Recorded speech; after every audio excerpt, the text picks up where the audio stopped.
Yeah. So you said 600 something combat hours? That's right. Yeah. Gee, that's a lot of time. A lot of time in the cast wheel. Yeah. So most of that was casts. Maybe 200 hours of that was truly burning holes in the sky, doing defensive counter air versus over the skies of Syria during the late stages of OIR in 2018, 2019.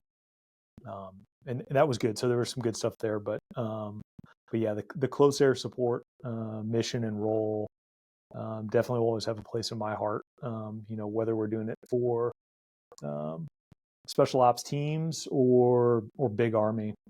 My first real deployment was just prior to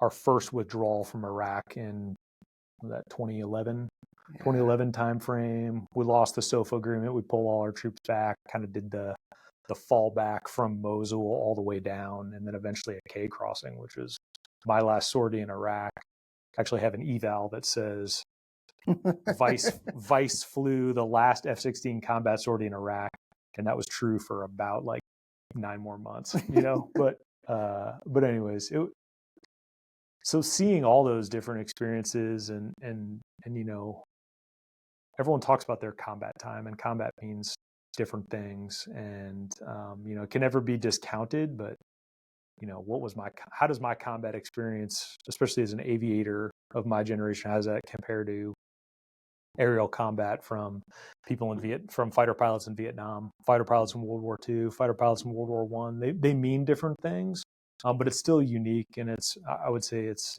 all relative, right? And so relative to me, that was a formative experience and something that, you've known me for a while. I'm not big on a lot of things, and kind of, I'm pretty lighthearted about most stuff. Combat time for anyone, I think, that's a special thing. I think that means something.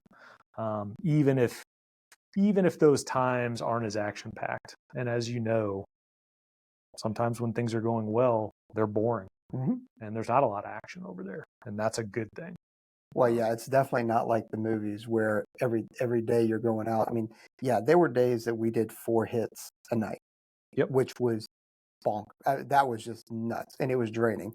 And there would, be a week long just sitting on our asses, mission planning until more targets came up, and then we go out and do a bunch of hits. But I mean, it's there were more sitting around and mission planning and shooting and going to the range and training partner force, stuff like that, than there are, straight up firefights. Yeah, bagging dudes.